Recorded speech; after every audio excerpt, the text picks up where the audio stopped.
Kalau kalian pernah nonton video dari channel yang isinya masih sedikit ini, mungkin kalian akan sadar videoku biasanya dimulai dengan pertanyaan. Video ini pun akan kumulai dengan satu pertanyaan. Menurut kalian, setting atau latar apa yang paling populer di anime? Kalau kalian jawabnya fantasi, well, itu nggak salah. Melihat banyaknya anime isekai yang tayang dalam 5 tahun terakhir, nggak salah kalau fantasi adalah jawabannya. Tapi karena aku suka jadi kontrarian, dan udah pernah juga ngebahas tentang isekai, please watch this video, maka jawabanku bukanlah isekai.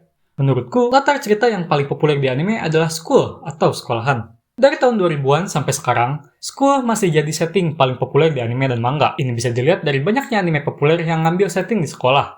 Sebut aja anime kayak Nisekoi, Saekano, Orgairu, Kaguya-sama, Clannad, Haruhi Suzumiya, Toradora, dan Monogatari series. Mungkin ada di antara kalian yang belum nonton atau sama sekali nggak pernah dengar judul-judul tersebut. Ya, mod. I know it. Anime School yang tadi kusebutin adalah anime yang punya banyak fans dan membekas di hati banyak wibu di dunia ini. Tapi, nah ini baru masuk video. Pertanyaan apa setting paling populer itu terlalu basic, masih level 1. Kalau ibaratnya skripsi, masih belum cukup untuk jadi pertanyaan penelitian. So, let's dig deeper. Kenapa setting school atau sekolah adalah setting yang populer dan banyak dipakai di anime dan manga? Ya, pertanyaan itulah yang akan jadi bahasan di video ini. Untuk bisa menjawab pertanyaan ini, tentunya diperlukan riset mendalam untuk memastikan jawabannya tepat sasaran. And when I say riset, I mean ngerem di kamar dan binging banyak school anime. Sayangnya, selama beberapa bulan ini nggak bisa ngelakuin hal tersebut.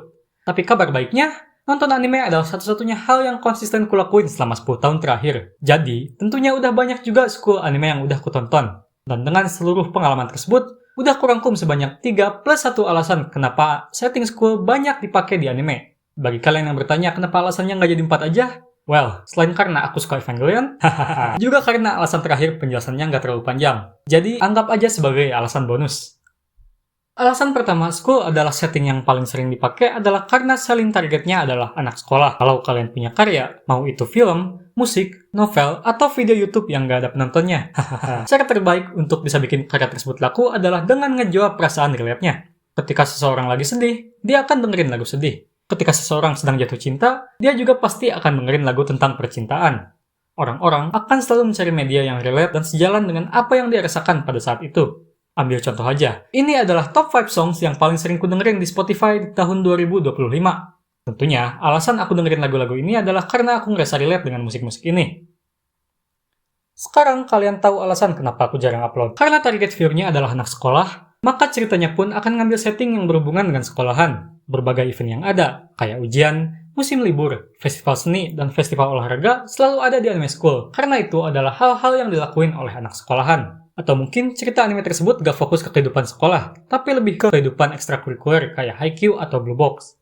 Bagaimana kerasnya latihan, intensnya atmosfer perlombaan, perasaan sedih saat kalah, dan tentunya perasaan senang ketika juara. Pasti ada perasaan relate yang dimiliki oleh setiap anak sekolah ketika mereka nonton anime school, walaupun gak mungkin sampai 100%. Atau mungkin di anime romance school, di mana karakternya jatuh cinta, punya pacar, serta ngelakuin hal-hal kayak jalan bareng, makan bareng, pergi ke sekolah bareng, dan lain-lain. Well, kalian ini kayaknya ibu nggak terlalu banyak yang relate ya.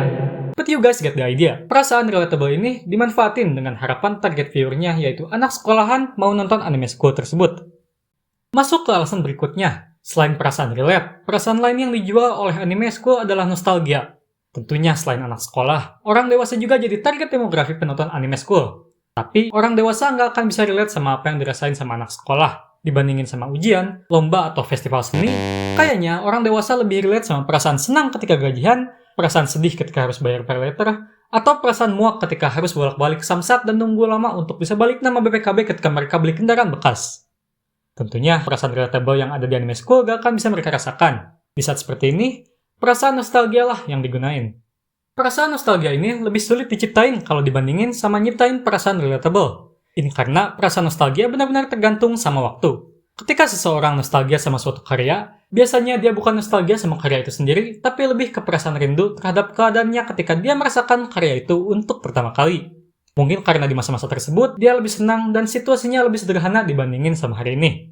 Contohnya, kalau kita balik untuk rewatch Naruto, aku yakin kita akan dapat perasaan nostalgia. Ini bukan karena cerita di Naruto itu bagus atau relatable, tapi karena kita rindu sama waktu ketika sore hari, kalau nggak main bola, ya pasti nonton Global TV. Perasaan rindu dan nostalgia macam inilah yang digunain sama anime school untuk bisa nge-guide penonton orang dewasa. Dan beda dengan perasaan relatable yang sifatnya lebih universal, perasaan nostalgia ini sifatnya lebih subjektif, jadi bisa beda untuk setiap orang. Wibu yang sekolah di tahun 2000-an mungkin akan lebih nostalgia ketika mereka nonton Haruhi Suzumiya atau Lucky Star dibandingin ketika mereka nonton The Dangers in My Heart atau My Dress Up Darling. Sebaliknya, wibu yang ketika sekolah nontonnya Kaoru Hanawarin Tosaku mungkin akan kebingungan ketika mereka nonton Haruhi Suzumiya. Ini lucunya sebelah mana? Nostalgianya ada di mana? Hal ini wajar, mengingat mereka nggak besar nonton anime tersebut, jadi elemen nostalgianya nggak dapet. Tapi dalam 10 tahun, para wibu yang bikin meme kayak gini mungkin akan merasa nostalgia dan kemudian rewatch animenya lagi. Di saat itulah, rasa nostalgia tersebut akan mereka dapatkan.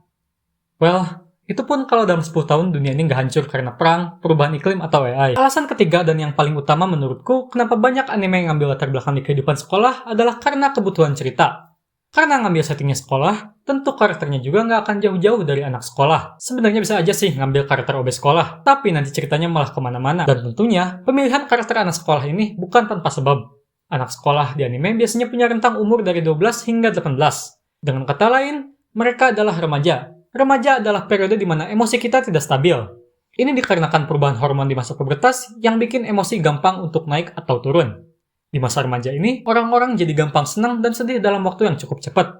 Yang cewek biasanya gampang nangis, yang cowok biasanya gampang sangean. Perubahan emosi di masa remaja inilah yang dimanfaatin sama autor untuk bisa ngembangin ceritanya. Dengan nempatin karakternya di masa remaja yang belum stabil, bisa ngasih peluang bagi autor untuk bisa eksplorasi tentang masalah yang terjadi dalam ceritanya. Setiap masalah bisa dijustifikasi dengan alasan bahwa karakternya sedang ada dalam masa adolescence yang labil.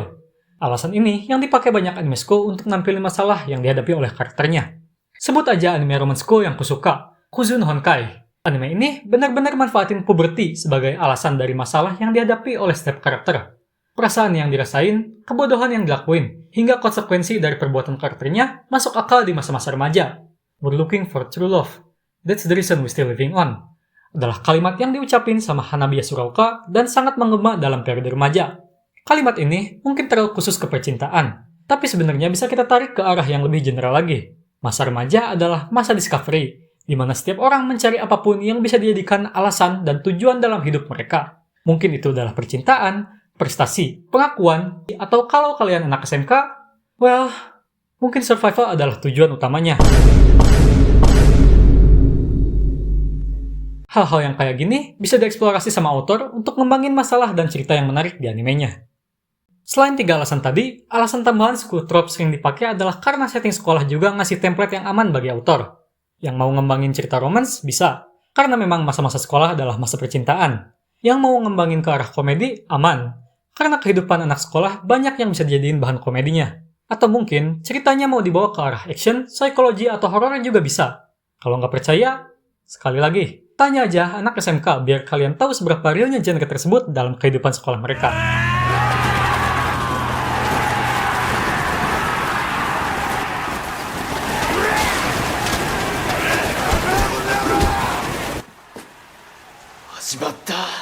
Itu dia beberapa alasan kenapa sekolah jadi setting yang sering dipakai dan akan terus dipakai di dunia anime selama masih relevan.